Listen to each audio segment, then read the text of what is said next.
Hello, everybody, and welcome back to the Rocky Top Insider Diamond Pass podcast. I'm your host, Jack Foster, joined alongside Ryan Schumpert, as always, coming at you on a Monday evening. We'll be hearing this on a Tuesday, Wednesday, Thursday, sometime during this week, one of the final weeks of March. I hope you've been enjoying the college basketball, as Ryan Schumpert has, coming back from Philadelphia himself on 3 hours of sleep. He looks exhausted, but we're powering through, and we are going to discuss Tennessee baseball's series win over Missouri, losing game 1 before winning games 2 and 3 to claim a much-needed series win, get back to 500 in SEC play. But before we get into it, Ryan, how you doing? Doing well. Yeah, been a busy travel day, but doing well, and glad we had the first SEC series win of Josh Elander's tenure to talk about today. So one the vols badly needed to get, and not a great opponent by any means, but after you lose the opener, it makes the rest of the weekend nerve-wracking. So big for the vols to pull that out ahead of a couple rivalry series these next 2 weeks.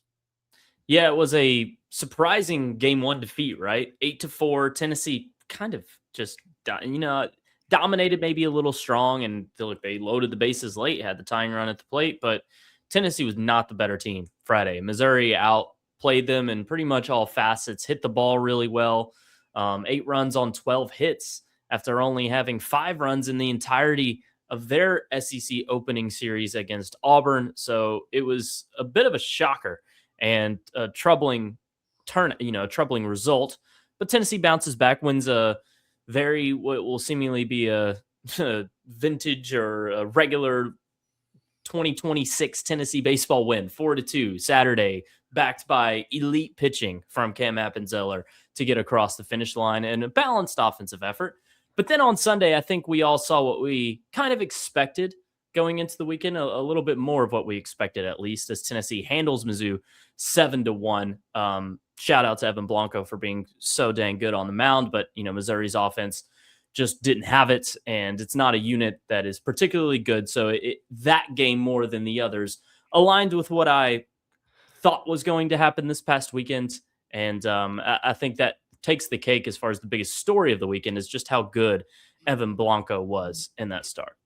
Yeah, no doubt. We've talked about him as being a guy we have confidence in, getting through an opposing lineup 2 times, and for the most part keeping opponents off the scoreboard. But past that, that's kind of been a question: how effective can he be? And we saw him push that envelope against Georgia a little bit the first week of SEC play, where he was able to get deeper into the game, but there were some downfalls to that. He gets roughed up a little bit at the end of his outing. This one, I know he gives up the solo homer late, but it was really just terrific. It didn't feel like Missouri had any answers for him, and was definitely a different gear from Evan Blanco that, even in non-conference play, when Tennessee hasn't been playing great competition, we hadn't seen. 7 2/3, only allows 4 hits, 1 run, walks 2, strikes out 5, and those 2 walks are fairly early in his outing too. So really, as the game progressed, there was no command issues from Blanco on the mound. And the big takeaway here is just how efficient Blanco was. I mean, he got those 7 2/3 on just 84 pitches, and he had 4 innings in which he threw less than 10 pitches. Insane. 3 1-2-3 frames, all less than 10 pitches, and he retired the side around a single early on in the game, or maybe a leadoff double on less than 10 pitches. So his efficiency, Ryan, I mean, you say back half of SEC play and postseason Xander Sechrist, you say early SEC play 2022 Drew Beam. That was the vibes. And look, it's a Sunday starter too, so it's right alongside those two.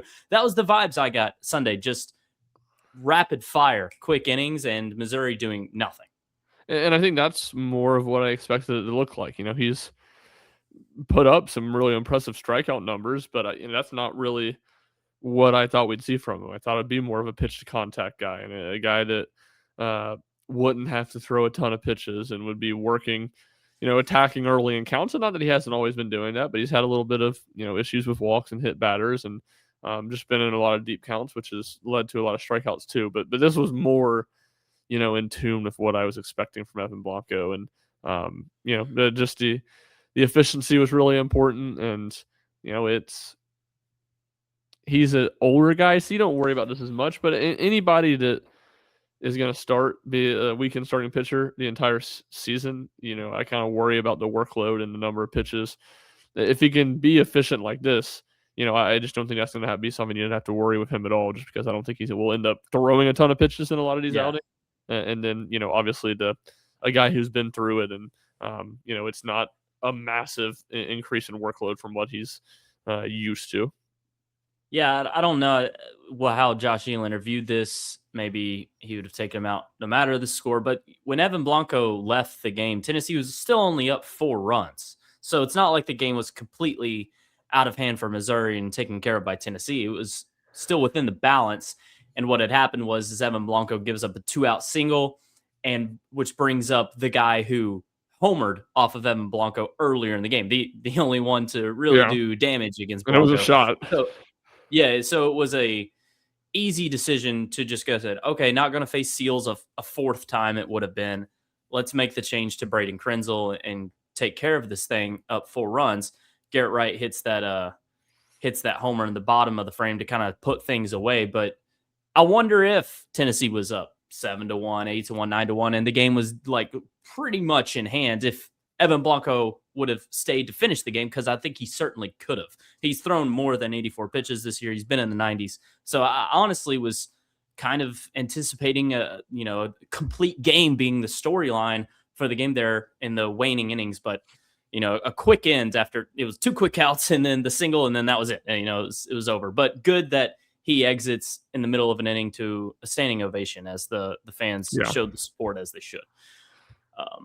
But that will segue us into our starting pitching discussion as we look at the weekend as a whole. Of course, Evan Blanco, the highlight as we discussed. Not so much a highlight from Tennessee's other 2 starting pitchers.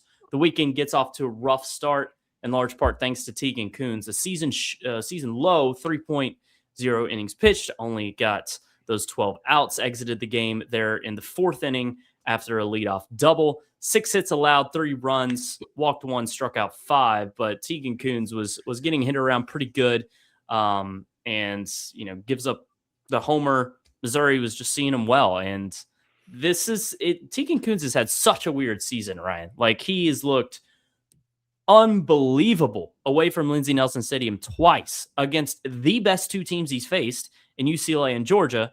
I know those games had their moments, and certainly the Georgia outing spiraled quickly to end. But you think that Tegan Kuhns is just, after that Georgia outing, like, okay, Tennessee has this Friday night ace. This is a guy opposing SEC teams are going to fear when he's on the mound. But then against Missouri, one of the weaker teams in the league, this line is just not encouraging moving forward. And, the hope is that it'd be a blip on the radar, but it is something to at least be monitoring moving forward. Yeah, I think the thing, if worry would be the right word, I'm not totally sure it is, but the thing I'm monitoring is just it continues to feel like he's giving up a lot of extra base hits, whether that be doubles or home runs. That was the bugaboo at UCLA, or against UCLA. When the Georgia game got away from him, that's kind of how it got away from him. To where it's, against UCLA, it's a one-time thing, and, you miss a couple times, and UCLA's got a great lineup.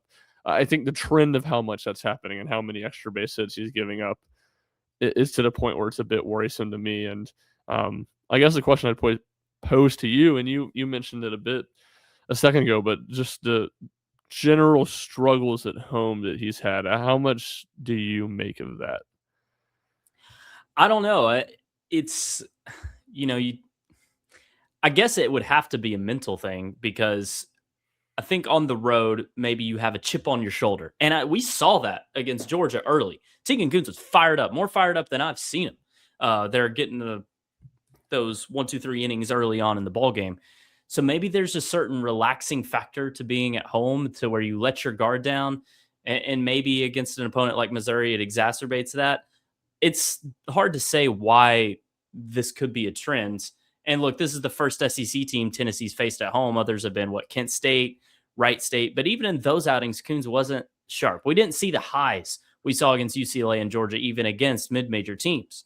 So I guess Nichols, we would have, that would have been the highest.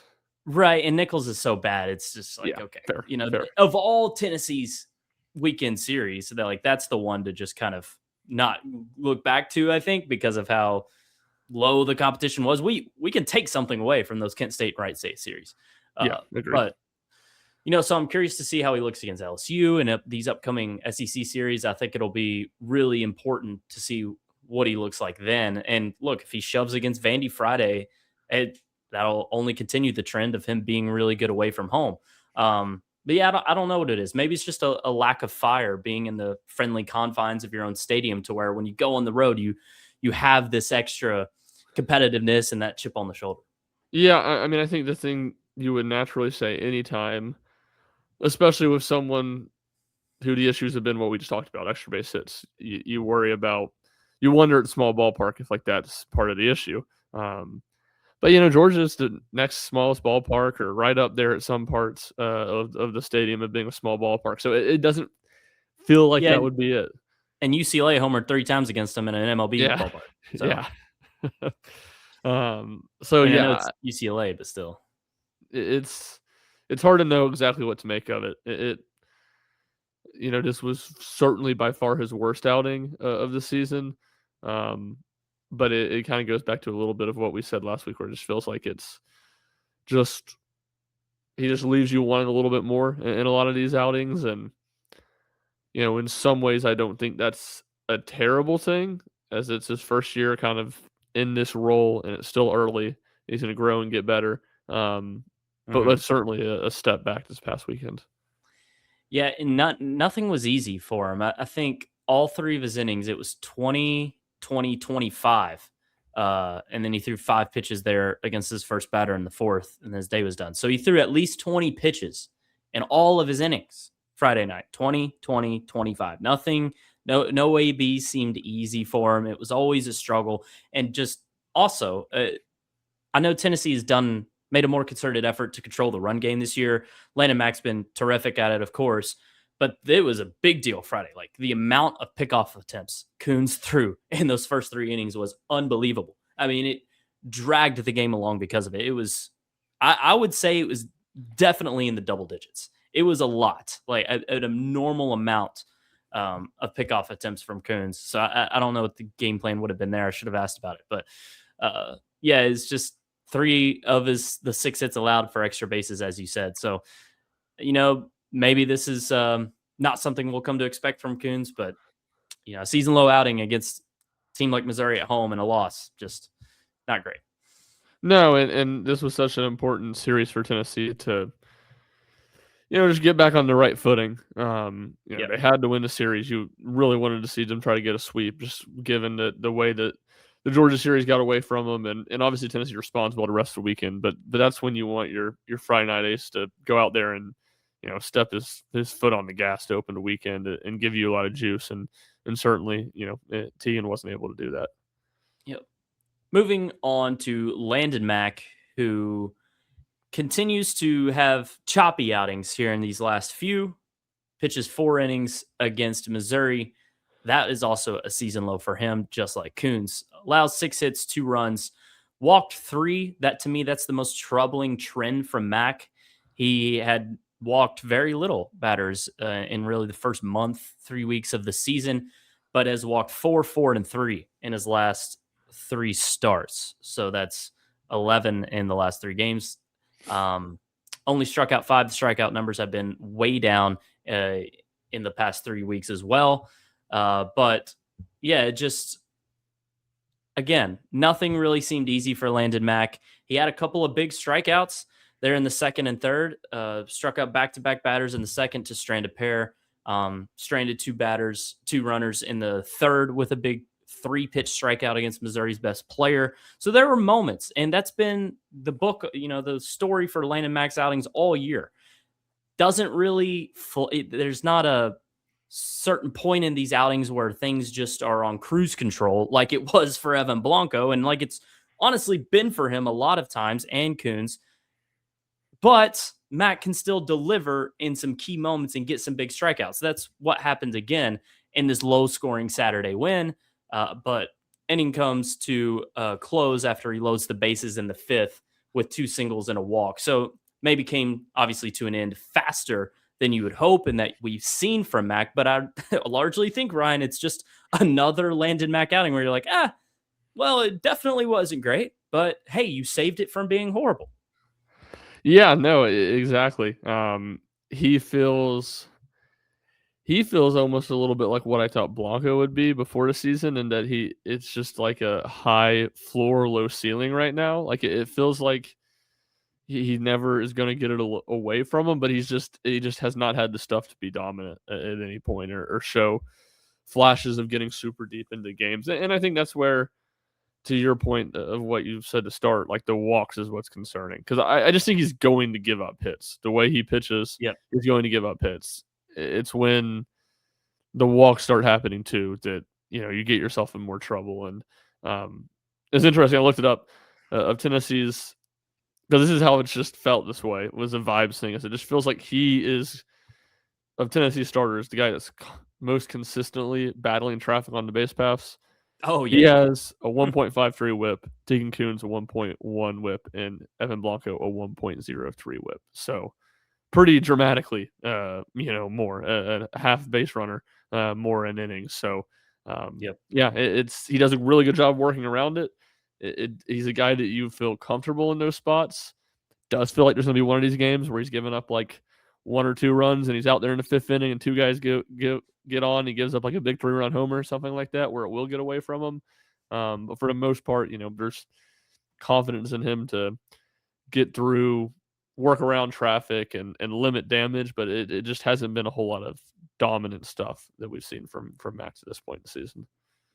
Yeah, asked Josh Elander about, Landon's command issues really here in the past 3 weeks, and he just says his, fastball is just running a ton. That's the word he uses. It's just running. It's running. It's running. And he attributed the wind to that. Maybe it's 2 weeks ago. Some poor weather, I think, in Knoxville. It could have been Georgia. I can't really remember. But anyway, that has just been what's happening with Landon's fastball. And look, Elander says too, it's high octane stuff. It's going to be sprayed when it gets, contact is made. So of course we expect those hits to come, like we're saying, and him to give up some extra base hits here and there. It's a little Chase Burnsy, and how fast you throw, ball's going to come out faster when it gets hit. But the walks are just going to get him in more trouble than what he's already been in these outings. And look what happened on Saturday. Things come to an end rather quickly in that inning, a leadoff walk. So, Yeah. That's, I don't know. I think, the big conversation to kind of tie in here with who relieved him in Cam Appenzeller, which, my goodness, freshman phenom, just unreal in that 4-2 win. We can dive in a little more, but I worry about Landon Mack, I think, now more than the other two in the starting rotation, because we've seen it from Tegan. We've seen, like, holy cow, this could be Chase Tolander level shutdown dominance on a Friday night. And with what Evan Blanco has been able to do, forget what he did Sunday, dominating second and third times through a lineup, but even what he gives you the first time through. Like, for the most part, he's allowing max 2 base runners the first time through lineups so far this year. It feels like he's been so good the first 3 innings of his outings, no matter what. Now this past time, good, much longer, but I do worry about Landon Mack more so than the other two right now, Ryan, when it comes to just what this starting rotation could look like towards the end of the year and him not being in it. And also I think that couples with, of course, Appenzeller being great, and Max stuff would play out of the bullpen. Yeah, it would. And it would probably play in kind of the role that, to your point, that they're using Appenzeller in right now. I feel like a long relief. I don't think it plays necessarily as a shutdown 9th inning type guy, or a come in with a runner on third type of guy, just because of the amount of contact he gives up. But yeah, I don't see any reason why he couldn't be a long relief, kind of a Seth Halverson-esque type of role. Yeah. So, look, I think we're still a ways away from that becoming a real Totally conversation. But, it's kind of what I think I said this in the preview pod for the season, where it's like, really like Tennessee's bullpen and like the depth there. I liked Blanco as like Sunday starter. I didn't think he had the highest ceiling. To me, the big question was like, can Mack and Kuhns be really good, top end guys in a weekend rotation? And for Kuhns, we've seen flashes of it, and Mack has certainly looked like an SEC starter. But that's kind of still where I'm at. The bullpen maybe hasn't been quite as consistent or deep as I thought it might be, but I still continue to like the pieces. And there's been a couple guys that have been pretty darn elite. Blanco has been what I thought he could be. It's just those top two guys again. Not that they've been terrible, but Tennessee, when Tennessee's offense looks like how Tennessee's offense looks, they need a little bit more from those two guys at the top of the weekend rotation. Yeah, and they just haven't gone deep into games. Like they really haven't. They've had to lean on Arvidsson and Appenzeller these past couple of times out. It's worked, but may not work every time. And just to kind of back up my thought of him playing well the bullpen, the velo just to come out and blow past you like that, I think would help Tennessee, and also his fire just to come out of the bullpen. I know he gives up contact, but I still trust Landon Mack in a big moment more than most on this staff, but maybe not more than Cam Appenzeller, who comes in bases loaded, no outs, fifth inning, relieving Mack, strikeout 3 pitches, strikeout 4 pitches, and then wins a 9-pitch battle against Mizzou's 9-hole hitter Keegan Knutson, gets him to pop up in the infield. So what an electric start that was. And then it was just cruise control the rest of the way. 1, 2, 3 in the 6th, faced the minimum in the 7th, 1, 2, 3 in the 8th, and gets the first 2 outs of the 9th. Ultimately, kind of an unlucky infield single and a walk spell the in for his outing, and Bo Rudy gets the final out and save. The plan was clearly for Appenzeller to finish the game. Comes out in the 9th, just didn't happen. But look, 4 2/3, 69 pitches, 7 strikeouts. Pretty much all these numbers are career highs for the freshman. No runs on 2 hits, Ryan. This guy has been unreal in these first 2 SEC appearances, and he's the reason Tennessee won this series, because without him, I don't think Tennessee wins Saturday. Yeah, it's completely fair, and it's so impressive because, I always talk about expecting some sort of letdown from these young guys, these more true freshmen, when you get into SEC play, and he's just picked his game up. He's just been better. And look, it's short, it's two series, so it's not been crazy, but he's been great in both of his outings. So just it's the dominant aspect of it to me. Like, it's not just that he's putting up good numbers and that he's picking up a lot of outs. It's, untouchable would be dramatic, but it's no one's having much success even getting on. He's not having to work around traffic. People aren't getting on base against him. And it was not a good weekend, or it was not a good Friday night for Brandon Arvidsson, but, I still maintain that, I have a lot of faith in him. And, with that in mind, I think Tennessee has, 2 bullpen arms that are just really, really good. That, it makes it where you're able to get you talked about Tegan and Landon Mack not going as deep into games as Tennessee would like them to. It kind of allows those guys can bail them out a little bit. You can get away with it a little bit more when you have 2 arms like that. Right.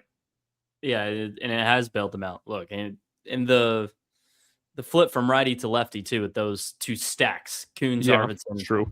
Mack, Appenzeller has helped Tennessee so well. Especially here on Saturdays. It feels like every Saturday game for Tennessee has gone similarly, where it's been on the lower scoring side of things. Look, Georgia won 4-2 last Saturday, so there's been a ton. Wright State, what was it, 3-2, 2-1? So I'm sorry, Kent State 2-1, I think, was a 1-run game. So there's been some low scoring ones, and it's a credit to what Tennessee's pitching has been able to do. Mack working through these jams, and then Appenzeller really shutting things down in the pen. But yeah, it's hard to put into words how unbelievably dominant he was against Missouri. The final thought here, I guess, on Tennessee Saturday pitching is, like, I think we still are yet to see the extent of what Appenzeller can do. And if he were to eventually become a starter for this team, we would be able to see it. And if he can be, of course, this efficient and this dominant, he could give you 7 to 8 inning starts. And like you said, we're a ways away from that happening. But man, I do think it's something to kind of keep on the radars. Like Cam Appenzeller, if he keeps pitching like this, I think he could work his way into the starting rotation by season's end. Yeah, I think it's twofold there to that point. Like one is I think the traditional thinking of, none of these starting pitchers have done enough to lose their spots to be replaced. Yeah. I think the other thing, you start mentioning 7, 8 innings, it's like I don't want Cameron Appenzeller throwing 7 or 8 innings in early April as a true freshman. I want him. If you're gonna get to him throwing to 7, 8 innings in an outing, I want that to be in May. I want that to be where you're Yeah. not burning him out early. And look, Tennessee doesn't have as much leeway this season. They're not good enough to maybe fiddle around and wait. Their hand might be forced. But if those guys can continue to pitch pretty well and hold things down, I think keeping him fresh and not overusing him will be important for the potential success they could have in the NCAA tournament. Agreed. You mentioned Brandon Arvidsson. It was a tough night for him. Really bounced back well to end it with a 1, 2, 3, 8th, and 9th, but gave up a costly 3-run homer in the 7th that just pretty much gave you the indication that Missouri was going to win the game at that time. Put them up 5 runs, 8-3. It was a backbreaker for Tennessee. That 3-run homer to left field from Keegan Knutson, but really, gives up a walk and a single before that to allow the 3-run homer. So things weren't good for Arvidsson in the 7th. He has to be better. Tennessee needs him to be better. And these types of games when, it's 3-5, right? It's 2-run game. Tennessee still within striking distance. Can't allow things to spiral like that in the 7th with a guy like Arvidsson on the mound. But as we said, don't expect this most of the time from Arvidsson. Look what happened in Georgia. Arvidsson was pretty dang good. He's been pretty dang good other times this year too. Wright State was incredible. So, just not a good night for Tennessee all around. It was bad vibes pretty much all around. Brady Frederick does a good job to finish that inning. Kuhns allows the leadoff double, but then in the 5th gives up a 2-out rally that leads to 2 runs. And then 2 innings later, Arvidsson's homer happens. So just not a good night for Tennessee's pitching. I think we expect better things from Arvidsson. I will say, though, Brady Frederick, bad opening weekend, comes back and is great for like 2 to 2.5, 3 weeks. Really good in Arlington, saved Tennessee a bunch of times, has not been as sharp coming out of the bullpen in these spots.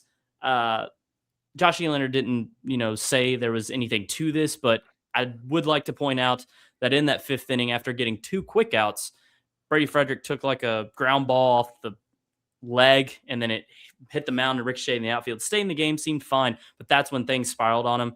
Gives up 2 singles, a hit by pitch, and a 2-run single. Like just a snap of the fingers, Missouri scored 2 runs after that.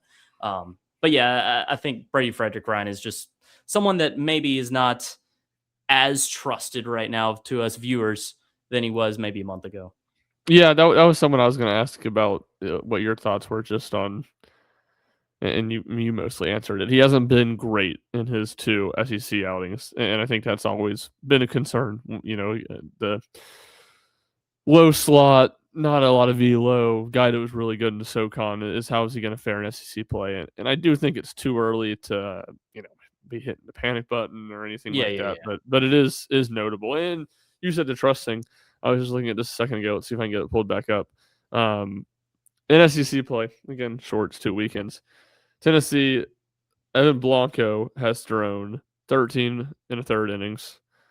Then Tennessee has 4 pitchers that have thrown between 9 1/3 and 7 1/3 with Landon Mack, then Brandon Arvidsson, then Tegan Kuhns, then Cameron Appenzeller. So you're seeing how much they're relying on those 2 relievers that we kind of talked about earlier. And then the drop-off after that is 2 innings apiece from Bo Rudy, Brady Frederick, and Braden Krenzel. So pretty clear top 2 relievers. And, they're leaning on those guys as much as they are their starters really at this point. Yes, I totally agree. It's a very small bullpen group that Tennessee is willing to rely on consistently. I do think Brady Frederick is, Elander Reynolds' top jam guy right now. Like he's obviously more trusted than Hindi, and I don't think Rudy is like those guys. Of course, he's more of a late game guy. But Yeah, I do think Frederick will still get opportunities.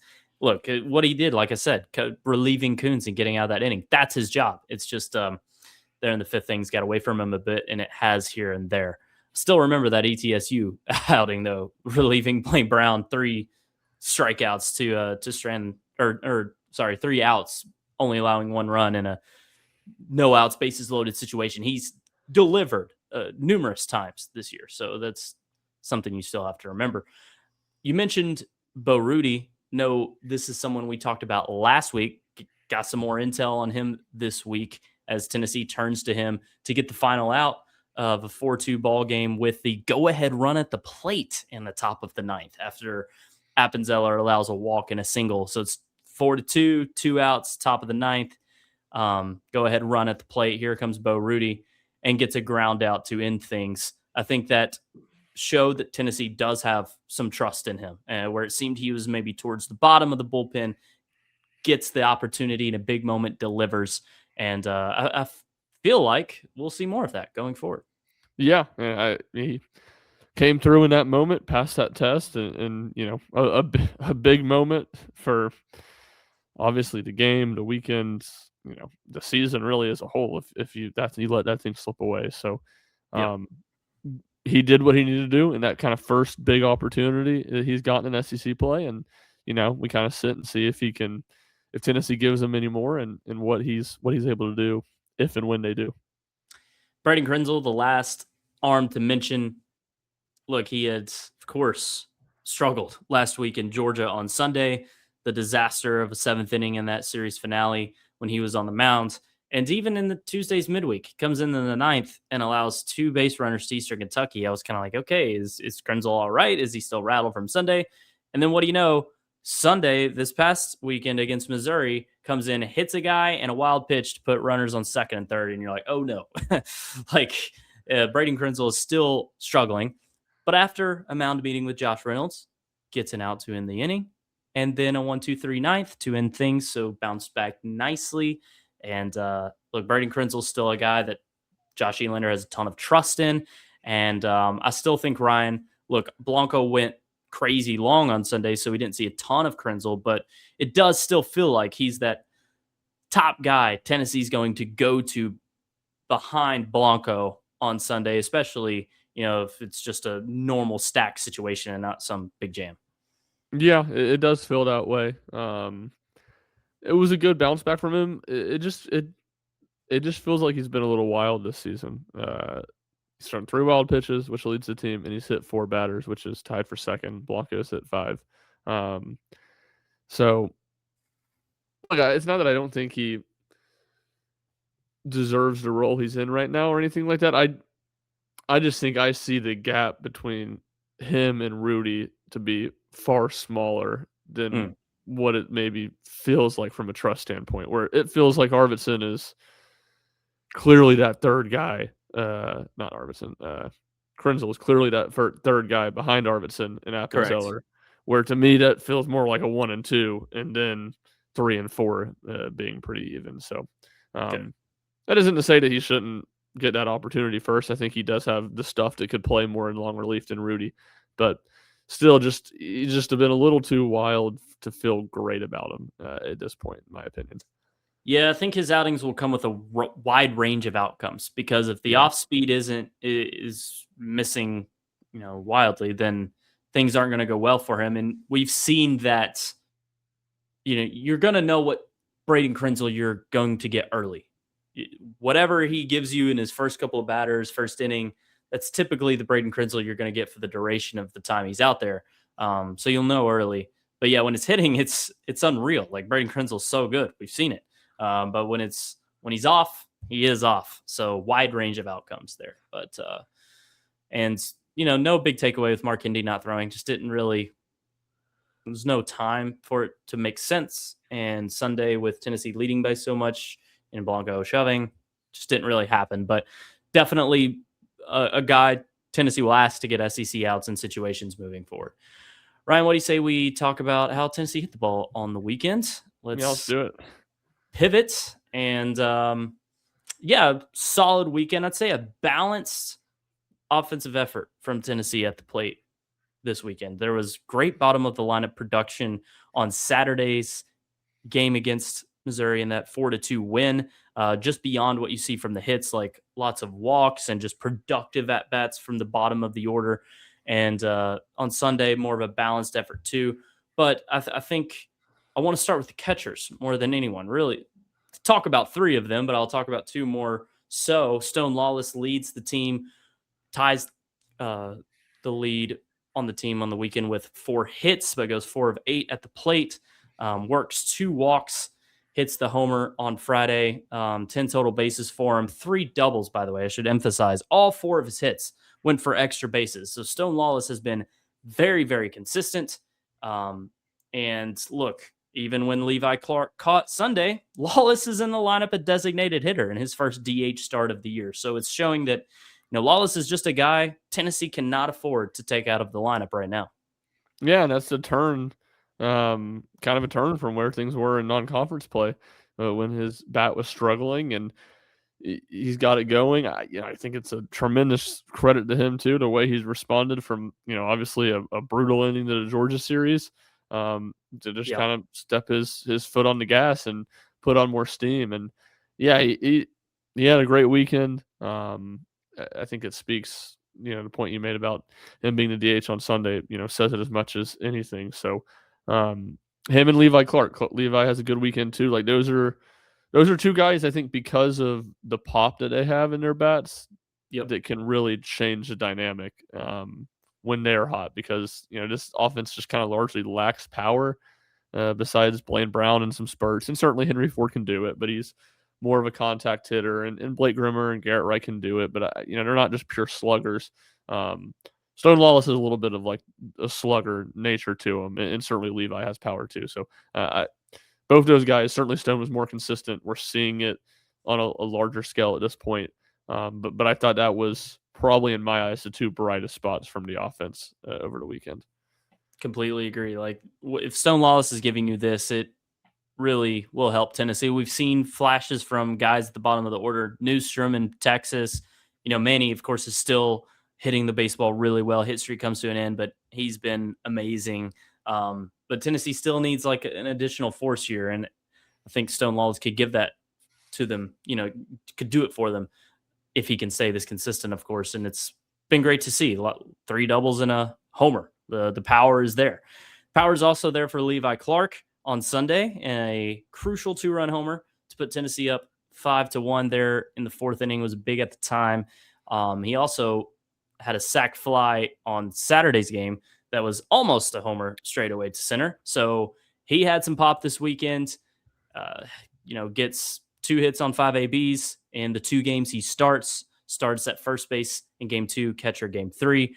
Also walked once, but another productive weekend from Levi Clark.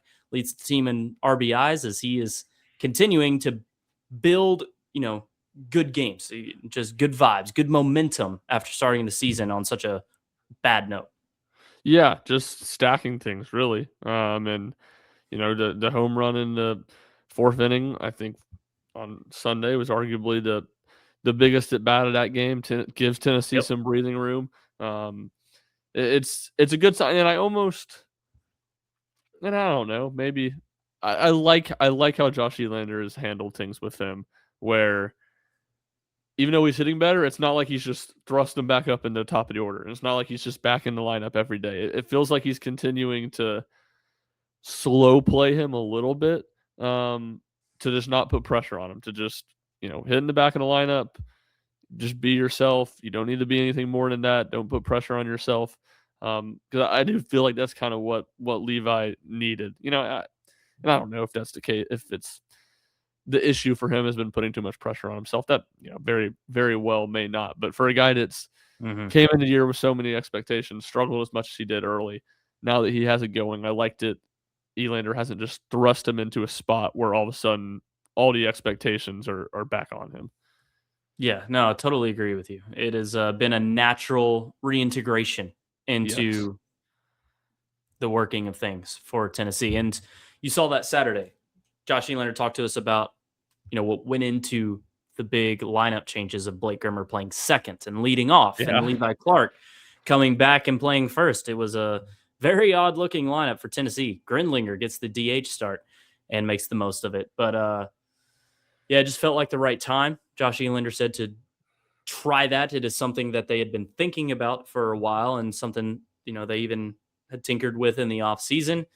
After an 8-4 series opening loss, no better time to try something new. So they do it. And look, Grimmer doesn't have the best Saturday and Sunday at the plate. Really, largely on the weekend, wasn't as great as he's been. But Clark gets in the lineup, significantly helps Tennessee. And defensively, I don't think, just talking more, Ryan, here about it, this tinkering of the lineup and what Josh Elander decided to do on Saturday. I don't think Grimmer's, of course, Tennessee's best defensive second baseman, but we know he has a better offensive presence than the others that had been competing for that spot. So I do think it is something we could see here and there from Tennessee on Fridays and Saturdays when Levi Clark isn't catching for the time being. Yeah, it could. It was very unique. I was not expecting it. It was strange, but Tennessee just has not been able to figure out answers at that second base spot. And it doesn't feel like they're any closer now than they were 3 weeks ago. Give Tyler Myatt credit. He has some pinch hit opportunities and comes up with 2 big hits this weekend off the bench. But yeah, well, that's important. I mean, he's done it already. He's been better coming off the bench. That's when he's been good. Is pinch hit opportunities where it feels like he's in the lineup. It's not been as great. So, yeah, it's I don't just love it, but I also don't begrudge them for trying it. What do you think about him in the leadoff spot in general? I mean, it's kind of the same situation of Tennessee just searching for answers. Yeah, I don't really get it, to be honest. I know Wright had cooled down, but Grimmer seems like one of your bigger power guys. Not quite Levi Clark or Stone Lawless as we've seen, but I don't know. I just like Grimmer and an opportunity to drive runs in. And look, he's not, I don't know. When I think leadoff hitter, I think guys who just get on base a ton in a lot of different ways, who are fast. Garrett Wright, Jay Abernathy are those guys. When I watched Garrett Wright those first couple of games, I'm like, man, this guy could be a leadoff hitter for this team. And he was there for a minute. I still like Wright in the leadoff spot. I didn't really understand the Grimmer move, but it's not like Tennessee has a slam dunk option there. So I guess I don't fault the coaching staff for, messing around with it. Yeah, no, that is true. And at first I didn't necessarily see it, but it's a lot of strikeout. He does strike out a lot, but he has walked at a pretty high clip. So it's again, it's kind of like second. You see Blake, it's like a visual thing. You see Blake Grimmer come up to the plate and you're like, dang, this dude's about to do some damage. Like you see Jay Abernathy, Garrett Wright with the way they play. It's like, yeah, that's the leadoff hitter prototype. I think it's just hard to wrap your brain around a guy like Blake Grimmer. Well, I think it's easier to wrap your brain around not the leadoff stereotype or prototype when it's the best hitter on the team. When it's Christian Moore, or if Tennessee was just going to stick Henry Ford at the leadoff spot and say you're our best hitter. Yeah, when it's most ABs as possible. Yeah, when it's not the prototype, and it's also Grimmer's one of Tennessee's better hitter, but it's not like you're like, oh, you just got to get him as many at bats as possible.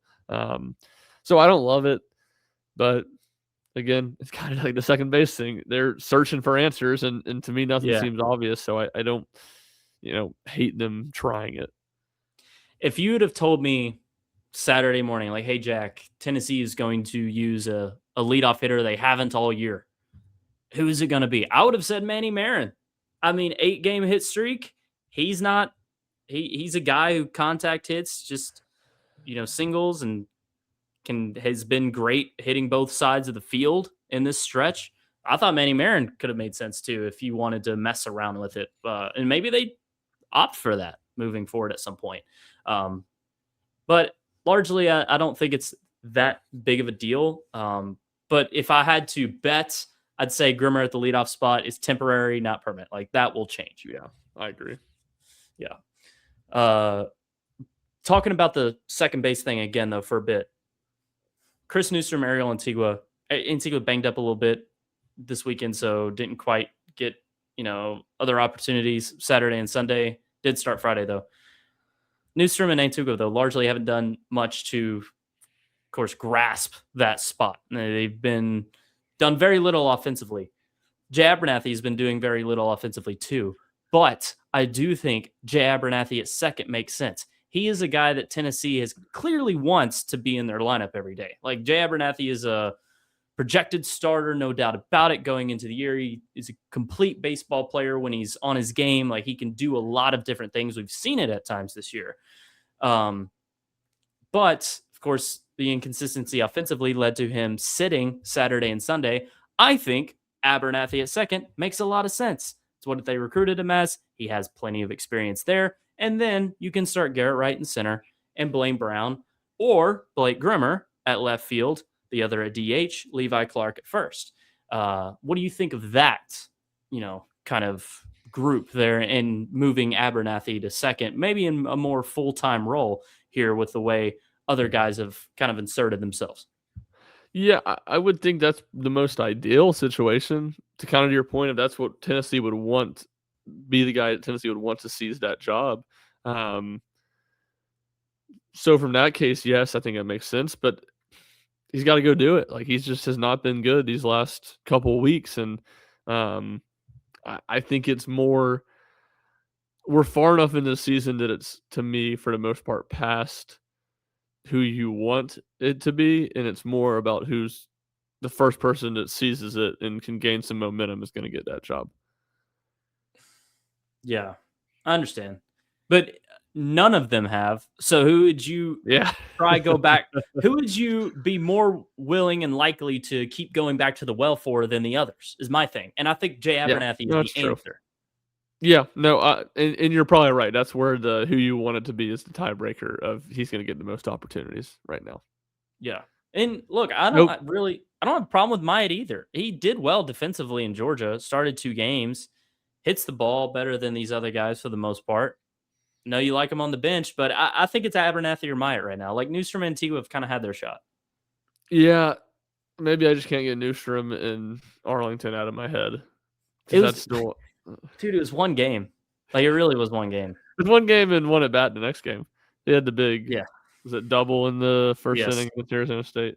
Yeah. So, yeah, I mean, again, it's the way I phrase that. It is a little, irrational, but there's the talent there that. Because it does feel to me like he's gotten a little bit fewer opportunities, at least in Jay and Myatt. Maybe not Ariel, but Jay and Myatt. Yeah, it's hard. Jay has had the most, I'd say, but the others, it's kind of equal. I mean, Ariel gets that start Friday. Did not see that coming. So I think you'll see rotation still. And it could be a righty-lefty thing, too, with Newstrom and Jay or Newstrom and Myatt. Like, maybe they play second base like that, where it's matchup based, and whatever the opposing starting pitcher is, you play the opposite hand. I don't know. Yeah. They have options there. What is it? 2 right-handers in Newstrom and Antigua, and then 2 left-handers. So you have 2 and 2 in this 4-person battle. But I do think with Wright not catching and Clark, I think he's kind of got to be in the lineup every day. You're going to see Abernathy playing more infield than outfield right now, is my projection, at least. Yeah, no, I think that makes sense. And the other thing I would say is just like why Myatt being a good and pinch hit opportunities, I think is more valuable this season because the lineup's not good. Like there's less guys less guys that if they go 0-2 and look bad in their first 2 at bats, that you're like, we trust him. We're gonna let him hit again. They don't have that this year. There's a number of spots where if guys are struggling, you're gonna be inclined to go to somebody to hit for them. And Myatt being as good as he has been in those opportunities makes me kind of like him there.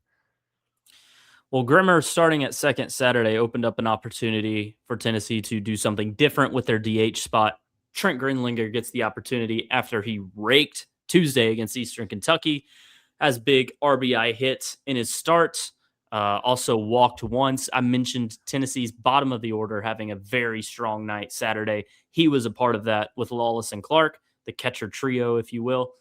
So I think Grinlinger has been the most impressive of these freshman bats, these bats that we didn't really expect to, or that we didn't put Ryan in this group of 10 to 12 guys that Tennessee's just going to rotate through. Grinlinger's inserting himself in that, I think, here as of late, and he gets that opportunity and does well with it. Uh, if we see Grimmer at second again, I don't see any reason to not start Grinlinger at DH over the likes of, the infielders we've been discussing, Newstrom, Myatt, Abernathy, and Grinlinger's bat has been a big positive more times than not. Yeah, I agree. It doesn't feel like it's been a 1 game or a 2 game thing either. Like, it feels like over the past couple weeks when he's gotten opportunities, and not that it's been a ton of them, it feels like he's been good and mostly taking advantage of those opportunities. So, I completely agree. And it goes back to when we're talking about before season. It was like the bat a lot. Mhm. I just don't know where it factors. He's not good enough defensively to catch, on a consistent basis yet. And Levi's going to be so good at first, and you feel like Grimmer or Brown, these guys would be the ones that are going to factor in at DH. Obviously, the dynamic has changed a little bit, and I think it makes a lot of sense for him to keep on getting some opportunities because he's looked good. He's not looked overwhelmed when he's gotten them. Yeah, unfortunately for Grinlinger, though, I just think that if Grimmer is not starting at second, as long as Clark is at first, that means Grimmer is either DH or left field, and Blaine Brown is the other. So he kind of needs a good bat to start at second base, someone you'd already expect to be in the lineup every day, like a Blake Grimmer. So it's still a limited path for him, not as clear as some others, but look, if he does this every time out, he gets opportunities. The path will open up, and he will become Yes. a guy like that because Tennessee's offense is not a juggernaut, very far from it. So it is someone that is going to get more opportunities. He's earned it. Yeah, no doubt. I think he's, very clearly separated himself as that top Yeah. freshman, kind of the top freshman hitter, and then also just the top, just pure hitter. Like, he doesn't play a lot of positions. He doesn't have that versatility to factor in a lot of spots. But just from a Mhm. pure want to get his bat involved standpoint, he's the guy that's kind of separated himself, I think. Just breezing through the rest of the bats here. More consistency from Henry Ford. Gets a few hits on the weekend, 2 walks. Chapman had a nice weekend. You know what you're getting from him more times than not. But I thought he delivered a good series for Tennessee. Garrett Wright, a little bit of a bounce back effort this weekend. Hit over 300 on the weekend. Did not hit and lead off, of course, Saturday and Sunday was further down the lineup. 5-hole one day, 6-hole the other. Manny's hit streak comes to an end Sunday. Did get a hit Friday and Saturday, though. And Manny has been just unreal defensively. I'm always one to talk about how Ariel Antigua is the best defender on this team. Still believe that. He's awesome. But Manny Marin's like right there, too. Manny Marin has made some ridiculous plays and been so smooth. In fact, that ground out to end game 2 when Rudy was on the mound was a tougher play than it looked. And Marin has displayed his great arm too at times. So a very positive development for Tennessee overall, how good defense they've been playing. But I think it starts with Marin and how just complete of a player he's become for Tennessee in this past month. They really needed it. But, you look at Blaine Brown, not the best of weekends. I already mentioned Grimmer and those infielders not really doing much. Any other notes you particularly wanted to hit on from what Tennessee did at the plate in the Mizzou series? No, not a ton. It felt like that's kind of what the Blaine Brown experience is going to be at times. I mean, he hits a home run that's absolutely annihilated, wows you Yeah. with his talent, but not a ton of consistency. Still searching for that.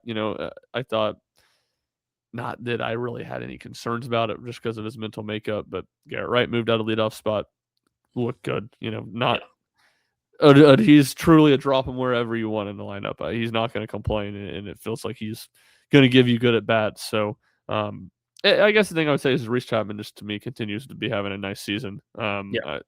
He's in my eyes been better than he was last year. He's taken a step forward, Agreed. which is always something that I always think is that sophomore to junior year being the year where these guys take the big step. And a lot of times, if someone is back for their senior year, I kind of I kind of have the feel that and this is just kind of who they are at this point, what they were as a junior. But Chapman's been better, and he's been really steady, and it's not necessarily doing a ton of things that wow, but he's hitting the ball hard. He's getting on base. Like he's being what Tennessee's needed him to be. Totally agree. Started some of those big innings for Tennessee early too. Like hitting singles, just getting on base. He's done a good job at that.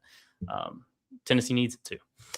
Moving forward, Tennessee gets USC Upstate Tuesday night, 6 p.m. Eastern Time in Lindsey Nelson Stadium before hitting the road west to play Nashville. Short road trip to play the Vandy boys. Vanderbilt has had a rocky season. Went 0-3 in their neutral site early season tournament, losing to UC Irvine, Arizona, and Oregon and Vegas. Open SEC play with a 2-3 series win against LSU. But look, LSU is not very good. And then to further my points of Vandy having a rough season last weekend, getting swept by Mississippi State on the road. Of course, Miss State is a wagon, but a run rule series sweeping win is not exactly what you or sweeping loss, I should say, is not really what you'd come to expect from Vanderbilt baseball. So look, Vandy, like Tennessee, like LSU, there's Florida. You just saw them get swept by Alabama. Some of these bigger programs that have ran the league vast majority of this decade having rough years. Vandy is in that group, and very intriguing series this weekend, Ryan. Big for both teams. Yeah, it feels like Tennessee, Vanderbilt, and LSU are kind of different versions of the same thing right now, and that I don't think any of the three are great teams. But you have enough trust in kind of the brand value and the talent that's there to think that if any one of them figures it out and puts together a really nice back half of SEC play, it wouldn't surprise anybody. So an important two series, I think, for Tennessee. You need to at least go 500. But if you can find a way to win two series, you got yourself a chance to really start building some momentum. Yes, definitely. So Vandy is 2-4 in SEC play. And Tennessee's 3-3. I was gonna say SEC play an absolute logjam right now. I mean, it's 6 teams at 4-2, 7 teams at 4-2, tied for first place. And Missouri and South Carolina 1-5, but basically everybody pretty close. There hasn't been a ton of separation here through the first 2 weeks of the season. Yeah, it's wide open, man. Like any of these teams could get hot. Tennessee's right there with them. Like Tennessee figures it out offensively, and starting pitching is a little better on days 1 and 2. This team's going to be dangerous. So everything is out in front of them. That's for sure. Yep. But big series this weekend. Game 1, late one, 8 p.m. Eastern time, Friday nights, but it is televised ESPNU. All 3 games are actually this weekend. Game 2, a day game, 2 p.m. Eastern on Saturday. That's SEC Network. And the series finale, high noon on ESPN2. As the series will conclude there in Nashville. RTI will be boots on the ground. I will be there, as Ryan will be in Chi-Town. That's right. To cover Tennessee basketball. For how long? TBD. We'll see. TBD. Could be a weekend. Verbal meme. Mm-hmm. I think it's Anakin Skywalker in Star Wars. I haven't actually seen Star Wars. I just know the meme. Tennessee fans seeing that the basketball game's at 10:10 on Friday. At least we'll get to watch the full baseball game before basketball starts, right? Right? Yeah, that's good. Nope. Right. It's like it'll be a 6th inning when basketball starts at 10:10 Eastern time. Yeah, of all the baseball games to have start so late, it's the one where basketball is also starting that late. Like, don't get. I had that thought. I was like, maybe it'll be 7 o'clock or maybe even 6:30 or something, and be able to watch the whole game before basketball starts. Nope. Nice try. Oh. Well, if you want to follow Ryan and all his Tennessee basketball coverage this weekend, you can do so at Ryan Schumpert00. Of course, follow RTI at Rocket Top Insider on all social media platforms. Got women's hoops, transfer coverage, men's basketball in the tournament, spring practice and football, and of course, in SEC play for baseball now. So this is when things really start to ramp up for that season. So everything's going on at once now. It's a busy time. Be sure and lock in rocktopinsider.com for all your Tennessee athletics coverage needs, including our live at bat by at bat update threads for every single Tennessee baseball game. If you can't watch, it's the best follow in the game. For Ryan, I'm Jack, and we'll see you next time.